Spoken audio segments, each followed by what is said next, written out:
Next, we're thrilled to welcome back Liz Coyle-Camp with the third episode of the Yew Tree Chronicles, a fanciful history of Tisbury.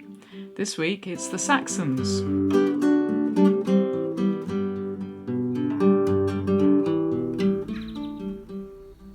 Let me think. Where did we leave off? Ah, yes, the Romans. The Romans. Well, that lot just sort of blended in.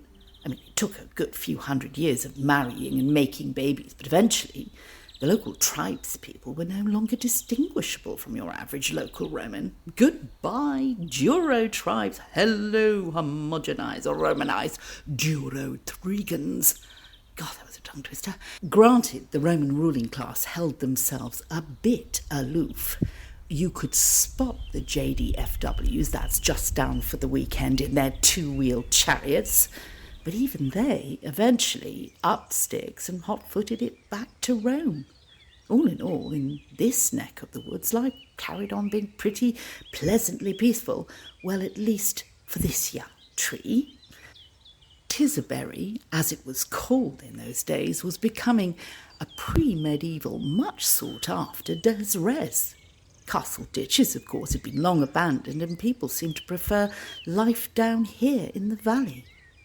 And then, what do you know, a new kid on the block. Around 400 AD, the Saxons arrive. Just one or two, nothing alarming at first. Even then, though, I have to say Tisbury was on a Roman road to nowhere. You really did have to have a good reason to come here, other than the crystal clear waters of the Nadder, its circle of protective hills, and most importantly, me, the most venerated tree in all of the Britons. OK, I might have made that bit up. But the reality was, if you came across Tisbury, it was going to be purely by chance. So the Saxons dribbled in, no big rush at first. I pause a little bit to hear about the Saxons. Well, they came from what you would now call Germany, driven out by the Huns and the Slavs who came from the east. Ugh, why is there always someone driving someone else out? It's something us trees can never fathom about the human race. Our motto is take root and stand still. So, the now Anglo-Saxons, as they preferred to be called, quickly in my book, probably slowly in yours, outbred the Roman British and were well on their way to taking over in all walks of life, including inventing a language known as Old English, which still includes the vast majority of words used in your everyday speech now. How interesting is that? Anyway, I digress. The really important thing I need to tell you is what they believed in, because it would have a profound effect on me, the marvellous Yew of Tisbury. As I remember it, religious belief took a whole new turn around this time. The Romans started it slowly, giving up their plethora of gods and systems of belief to take on a new doctrine called Christianity.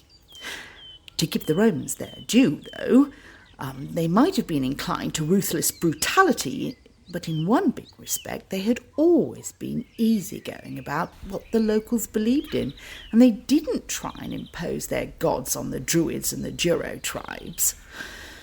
But the idea of Christianity started to change all that, and by the time the Saxons' grip took hold on these islands, my time as a venerated species to be loved and worshipped was over.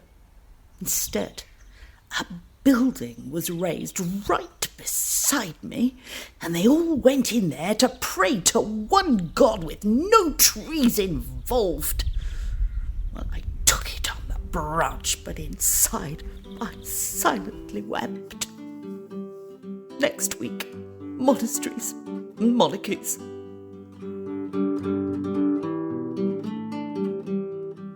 The Yew Tree Chronicles.